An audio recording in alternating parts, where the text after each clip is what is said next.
Shoulder pain হওয়ার অনেক রকম কারণ হতে পারে। বেসিক্যালি আমাদের আগে শোল্ডার জয়েন্টটাকে বুঝতে হবে। প্রথম হলো শোল্ডার ইটসেলফ একটা খুব কমপ্লেক্স জয়েন্ট। তাতে একটা বল এন্ড সকেট জয়েন্ট আছে, যেটা আমাদের এখানে থাকে।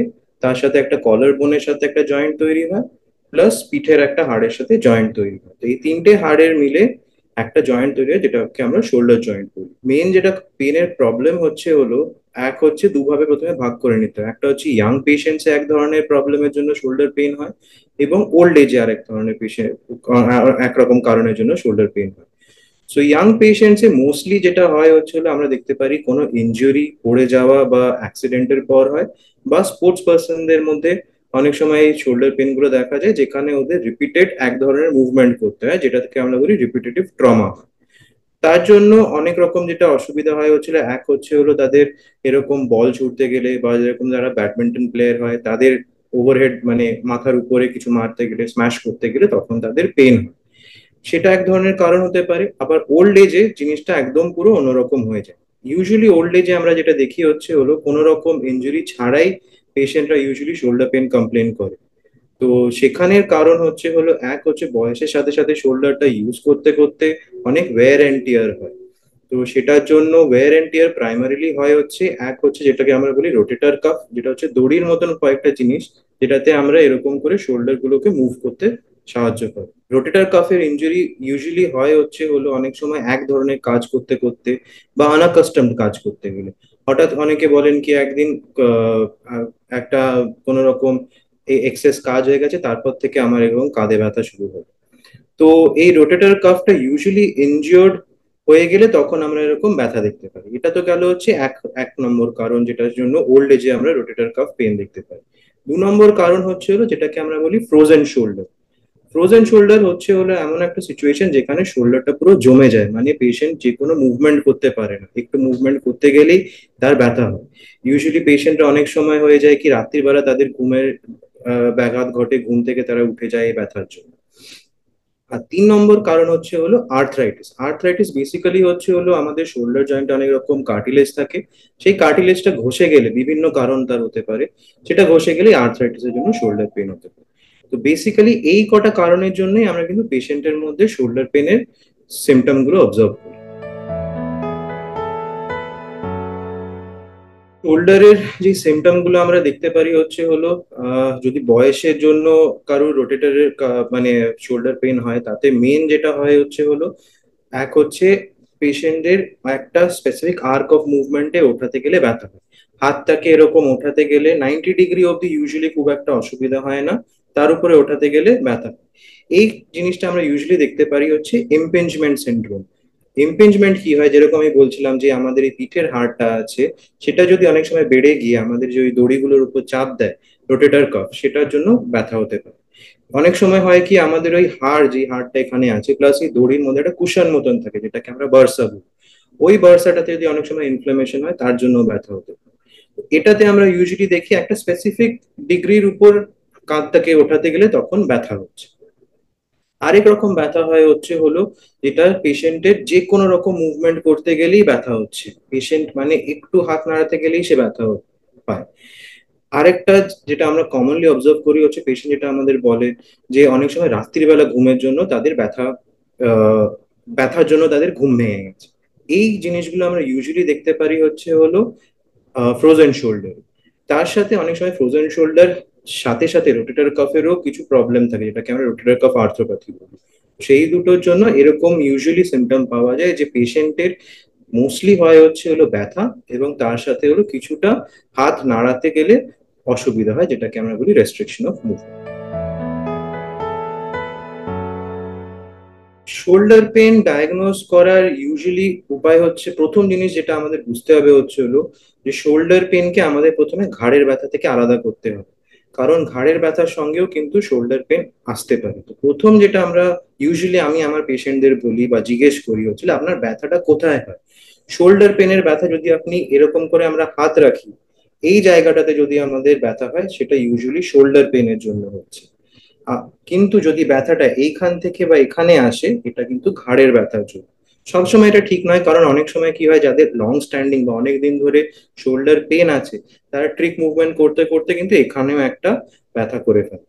তো সেই জন্য প্রথম যেটা করতে হয় হচ্ছিল ঘাড়ে ব্যথা এবং শোল্ডার পেনের জিনিসটাকে দুটোকে আলাদা করা। তো সেটা একমাত্র করতে পারেন হচ্ছে একজন অর্থোপেডিক সার্জন বা যিনি এসব জিনিস দেখে আসছেন।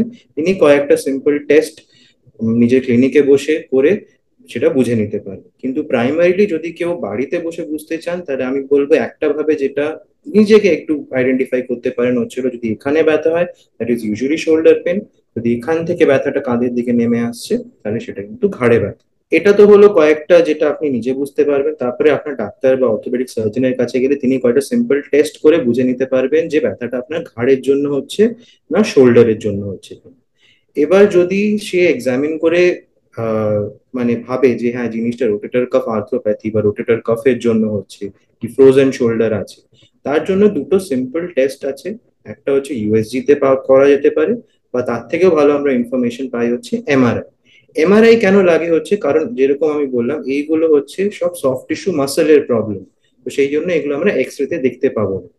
সেই জন্য এমআরআই খুব একটা ভালো ইনভেস্টিগেশন যেটাতে আমরা ইউজুয়ালি বুঝতে পারি যে কি অসুবিধা আছে এবং কতটা অসুবিধা আছে।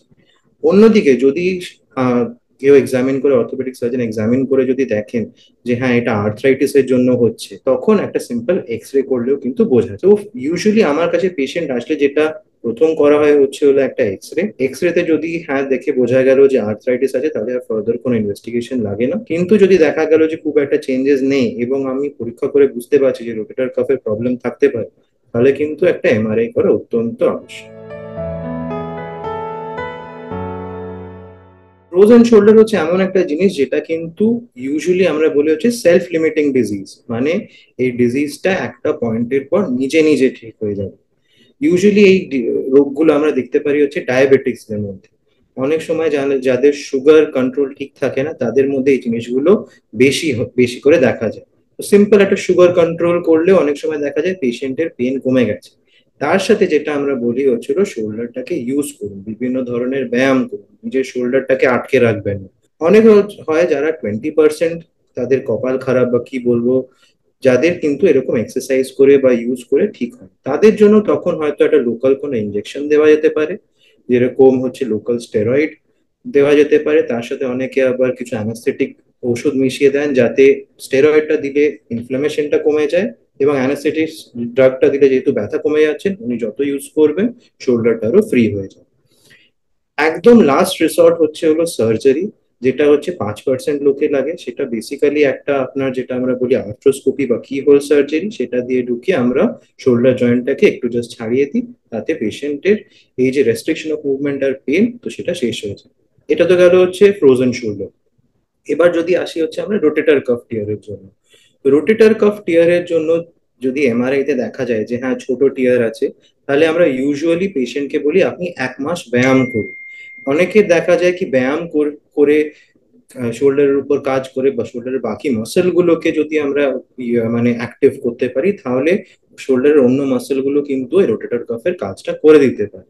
তো তাতে অনেক পেশেন্ট ঠিক হয়ে যায়। কিন্তু যদি খুব বড় টিয়ার থাকে তখন কিন্তু মাইক্রোস্কোপিক সার্জারি দরকার লাগে এবং সেটা করে আমরা তখন রোটেটর কাফটাকে ঠিক করে দিতে পারি। 3 নম্বর হচ্ছে হলো আর্থরাইটিস। এখন আর্থরাইটিস ইউজুয়ালি দেখা যায় হচ্ছে হলো বেশি বয়সে। তখন তাদের কাছে আমাদের কাছে কিন্তু খুব একটা বেশি অপশন থাকে না। যদি খুব সিভিয়ার গ্রেড আর্থ্রাইটিস থাকেন এবং পেশেন্টের যদি ডিমান্ড থাকে যে না আমি আমার হাত ইউজ করতে চাই, যেরকম যদি কোনো পেশেন্টের যদি ডান কাঁধ ইনভলভ হয়ে যায় এবং সে যদি ডান হাতি হয়, তার যদি তিনি যদি শোল্ডারটা নাড়াতেই না পারেন তাহলে কিন্তু এটা তার কাছে খুব একটা অপ্রীতিকর জিনিস হয়ে যায়। তো সেই জন্য তাদের কাছে আমরা অফার করতে পারি হচ্ছে রিপ্লেসমেন্ট। দু ধরনের রিপ্লেসমেন্ট হতে পারে, একটা হচ্ছে টোটাল শোল্ডার রিপ্লেসমেন্ট বা রিভার্স শোল্ডার রিপ্লেসমেন্ট। প্রথম জিনিস হচ্ছে হলো নিজের স্বাস্থ্যকে ভালো রাখা। শোল্ডারটাও কিন্তু আমাদের শরীরেরই একটা পার্ট, ঠিক আছে? তো সেখানে যদি আমাদের সুগার থাকে সেটাকে আমাদের ঠিক করে রাখতে হবে।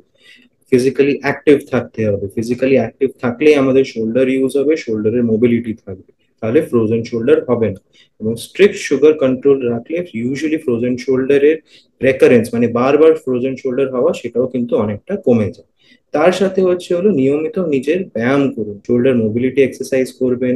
অনেক রকম ওয়াল ক্লাইম্বিং এক্সারসাইজ হয় যেরকম আঙুল দিয়ে দিয়ে যেরকম দেওয়াল বা বা পুলি এক্সারসাইজেস, এগুলো যদি করেন তাহলে শোল্ডারের স্বাস্থ্য অনেকটা ভালো থাকে। 3 নম্বর জিনিস হচ্ছে, বয়স বেড়ে গেলে অনেক সময় আমাদের কি হয়, ভিটামিন ডি ক্যালসিয়ামের ঘাটতি হয়ে যায়। তার সাথে আমাদের যেরকম আজকালকার লাইফস্টাইল, আমরা খুব একটা রোদে ঘুরি না, আমরা ইউজুয়ালি এসিতে বেশি কমফোর্টেবল হয়ে গেছি। তো সেই জন্য ক্রনিক্যালি এখন দেখা যায়, স্পেশালি প্যান্ডেমিকের পর দেখা যাচ্ছে যে আমাদের পপুলেশনে ভিটামিন ডি ডেফিসিয়েন্সি খুবই প্রেভেলেন্ট, মানে খুবই দেখা যাচ্ছে। তো ভিটামিন ডি কারেকশন করে, ব্যায়াম করে নিজের স্বাস্থ্যকে ঠিক রাখলে এইসব অসুবিধাগুলো একদম অ্যাভয়েড করা যায়।